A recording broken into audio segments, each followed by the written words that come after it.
everybody, good afternoon. If that's what it is where you are, it is where I am. I'm coming to you from Opulence in Jamaica.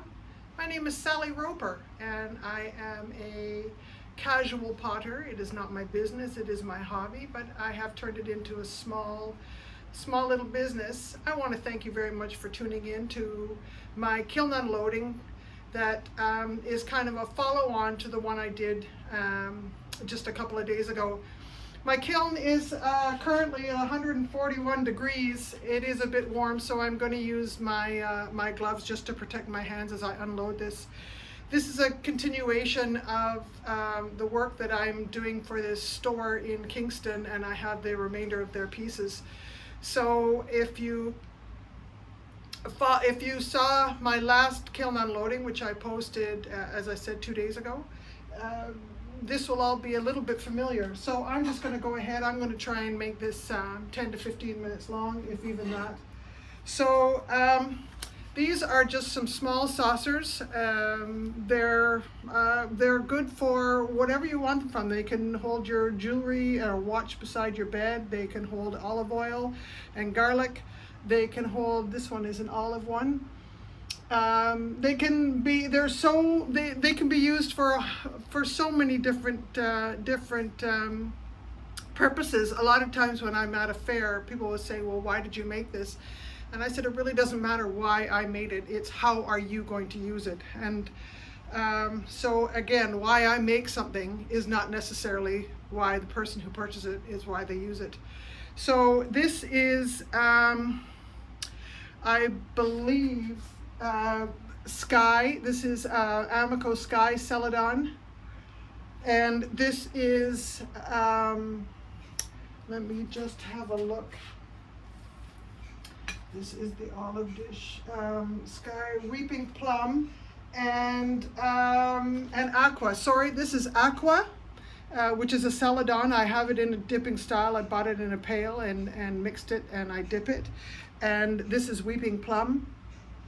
And again, I just love how these celadons break and show the underglaze, show texture. This is cobalt, and it is a garlic dish, but it also works beautifully as a little soap dish. Even though it's round, it might be difficult to sit on a bathroom counter.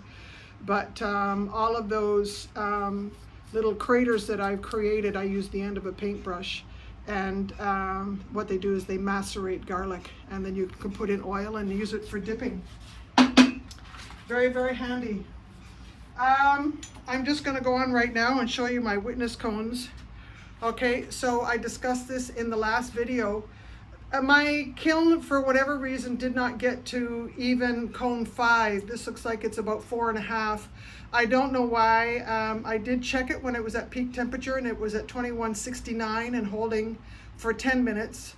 And the 6 cone barely even bent at all. So I'm going to carefully monitor this in my next firing, and if anything, I just have to raise it a couple of degrees and call Scott and ask them to help me calibrate the kiln. But this is the first time I've not had a proper bend for a 5. I set it to cone 5 medium with a 10-minute hold, which gives me about a 5.5 firing. So this is under fired, but I'm hoping that everything will turn out okay. If it doesn't, I will be talking to Scott.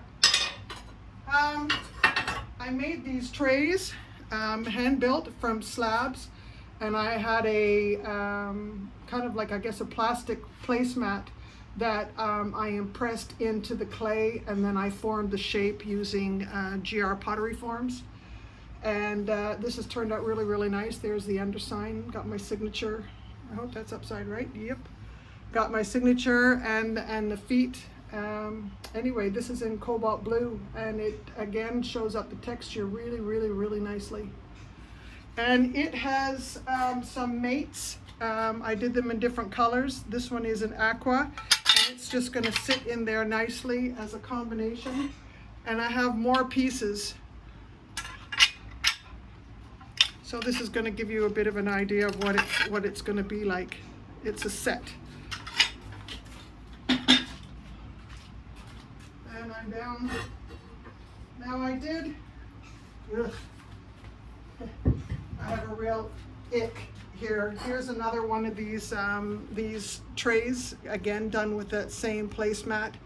And this is in, let me see, texture tray. This is done in Weeping Plum, I believe. And again, it's a celadon, so it just does the texture really, really beautifully. And this is interesting. This is a sectional tray that I did following Jessica Putnam Phillips and her hand-built tutorial on making a sectional tray. And I dipped it in the Opulence eggshell, which is, you can see on the back. It's got a beautiful gloss to it, sheen to it. It's really a gorgeous glaze, and what I decided to do was, of course, to play with it. And I'm not happy. So I did indigo float. No, I did rutile blue. I painted 2 coats of rutile blue all around the raised, you can see the raised sections of this platter. And here and here. And then I put on oatmeal, a very heavy coat of oatmeal. And then I took smoky Merlot and I used a like a ketchup bottle, and I squirted smoky Merlot underneath the row of or the rim of oatmeal. And I can't say I'm terribly thrilled with this. It's a dud. Somebody will like it. I don't. So anyway, but the tray might have function. We'll see. I will put it up for sale. I'll put it up for seconds.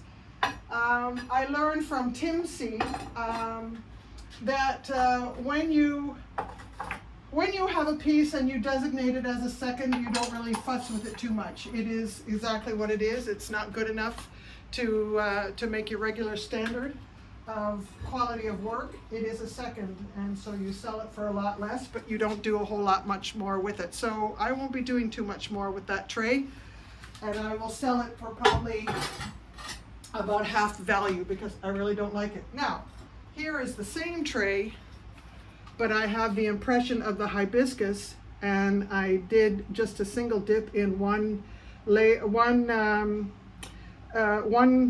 dip coat of turquoise, and I used turquoise because I wanted to bring out and highlight the hibiscus cookie stamps that I did, and it has turned out beautifully. So I'll stand back a little bit, but here's the difference. Ugly and gorgeous. So that is it, and that one will not be a second. This one will, I will put in the line as full price. And this is the hibiscus cutout, and again it's in Opulence eggshell, and Opulence eggshell is a reduction looking glaze, even though it's fired in oxidation. And it's a little bit heavier, and so I was interested to see how the cutout shapes of my hibiscus would turn out.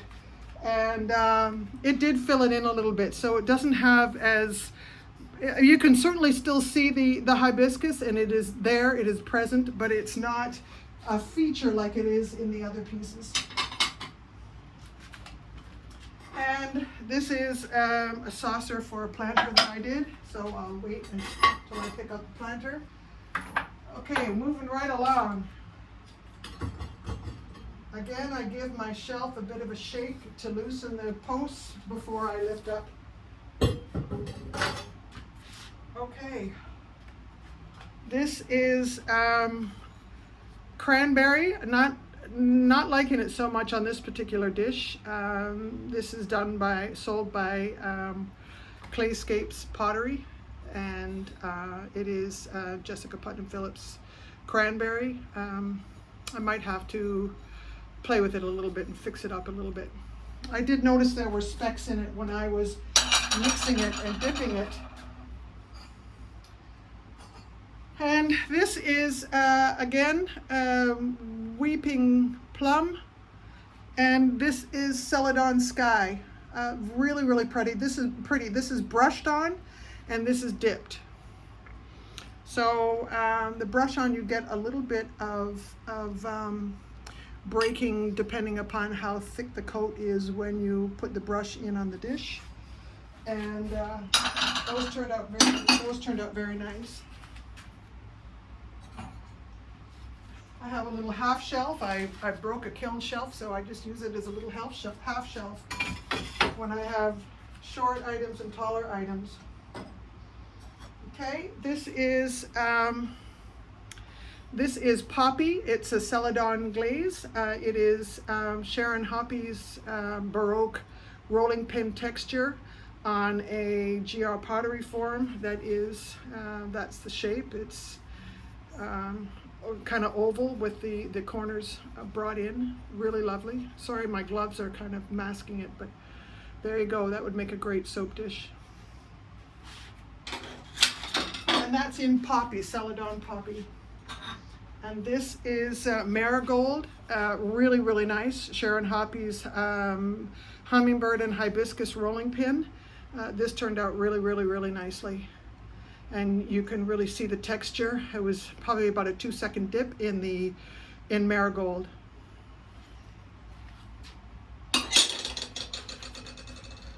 Okay. And I had these sitting around, and these are just planters that I made. I did these in turquoise, and then I took some flux and I painted some flux because I wanted to see what would happen with the turquoise. Turquoise is a very stable glaze, and flux, of course, as you know, allows the glaze to run. Even though I didn't have anything underneath the flux, I just thought I would see what would happen. It gives kind of a little bit of color on the rim, but it didn't really do what I was hoping it would do. But then again, I didn't have any expectations because I didn't know what was going to happen. This will be for an orchid plant. And I have a second one. And again, like I told you, I make a saucer. I told you in the last video that I did, I always make a saucer when I have a pot that has a hole in the bottom.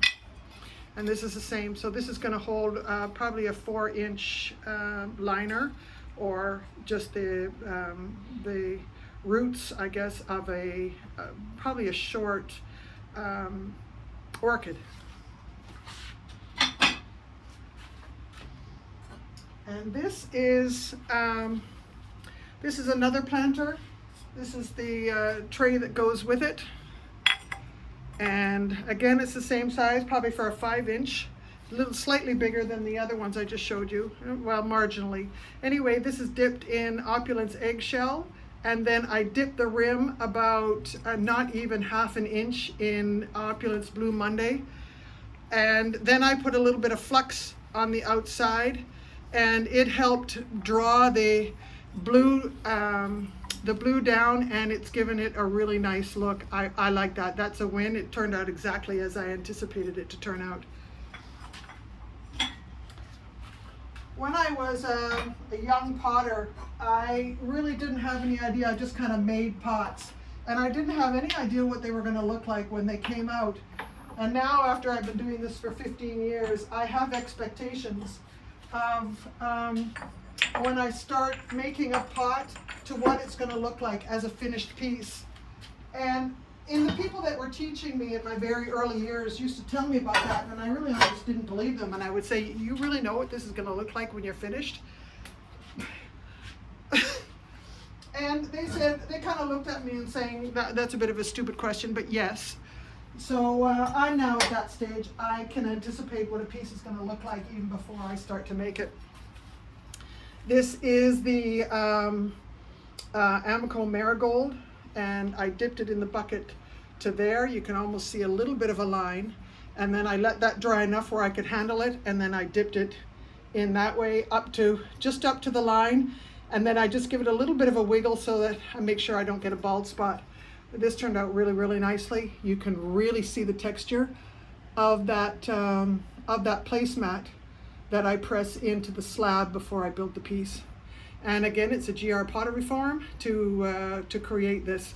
It is probably 10 inches across by probably 4.5 inches wide.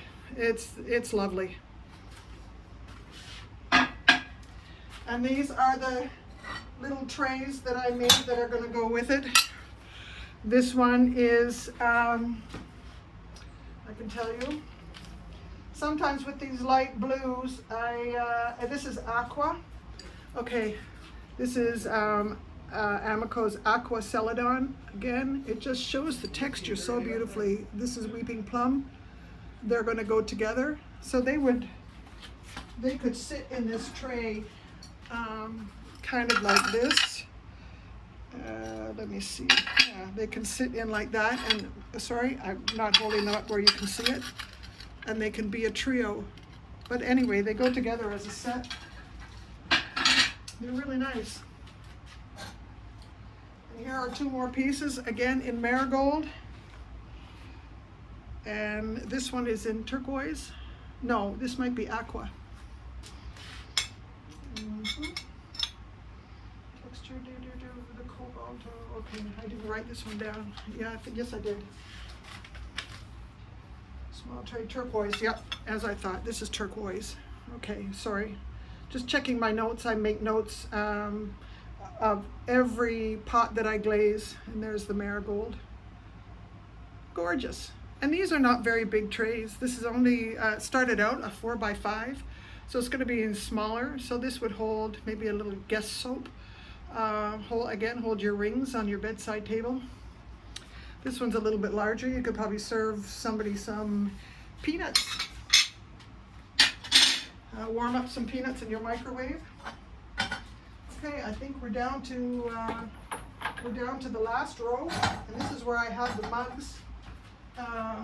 My daughter is a gold medal Olympian and bringing down some of her friends next week. They're coming down on Monday, and we're going to be staying in a villa. So she asked me to make them a commemorative mug. And of course I couldn't say no. But sorry, I have one more row before we get to those mugs. This I'm going to do really quickly. These are mine. These are staying in my armory. This is marigold, again with the hibiscus cookie cutter. This is the pineapple. You get a large and you get a small. And so that turned out nice. And this is in Celadon Sky. Not Celadon, well, it's Celadon Sky, but it's by Amaco. And I was fortunate and got a bunch of celadons before the rush and the panic, and supplies were very, very difficult to get. I've been lucky. Here's a pineapple.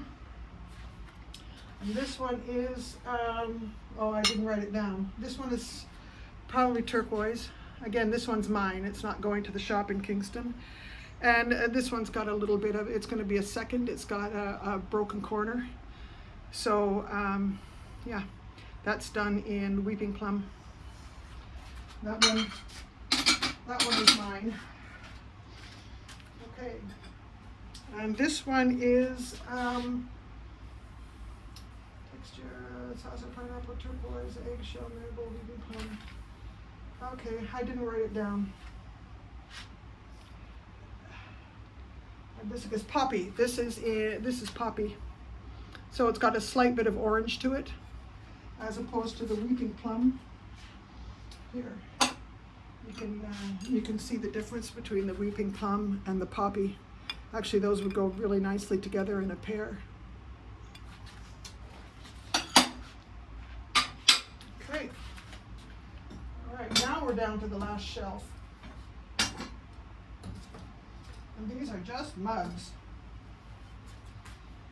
And I hope my daughter's happy with them. Anyway, again, I kind of had a brain fart when I was talking about it in the last video and telling you how I did it, but I got my brain working pretty well today. So this is a full dip in Opulence Sea Spray. Then I did a half of a brush on of Amaco seaweed, and then I did 1/3 of a brush on of Amaco seaweed, so there's 2 layers of Amaco seaweed.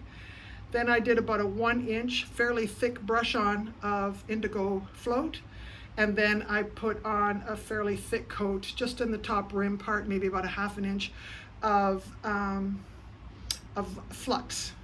So we wanted to get that blue to run down into the middle of the pot, and it has done that beautifully. And again, in the 2 videos ago, I showed you how I did the alphabet pasta. So we put Sundown 2021. Sundown is the name of the villa that we're going to be staying at next week. And so I have a bunch of them. There's going to be 14 of us in the villa. It's just a beautiful villa. Anyway, here you go. So I don't need to show you any more of those. And if you think I'm kind of talking a little funny today, if you've noticed anything a little bit different, I got braces put on about 3 hours ago, and my teeth hurt. Anyway, I had braces on when I turned about 45, and then I stupidly asked them to take off the permanent retainer in the bottom, and my teeth all shifted, and the bottom teeth were starting to hit and move my front teeth. So long story short, I went today. We're going to solve the problem again. So at the tender age of however old I am, I have braces to correct the bite of the shifting of my teeth. So anyway, fortunately they'll only be on for about 6 months, but that's what we're hoping. And that's it. So thank you all very much for watching. If you like this video, please hit the like button. If you want to subscribe to my channel if you haven't already, I would appreciate that. As I said, I'm not a skilled potter. Well, I have a skill, but I'm not a trained potter. I didn't go to school for it. I did take lessons in the first few years of my pottery career, and then it's really just been self-taught after that and watching hours upon hours upon hours of videos. So I just want to thank you all very much for spending a little time with me, and I hope you just enjoy the rest of your day. I'm off to have a very busy week, and it's just going to be a gas. It's going to be a lot of fun hanging out with a bunch of Olympians. Well, what more could a mother ask for? Anyway, thank you all very much. Enjoy your day, and we'll see you in my next video. Bye-bye.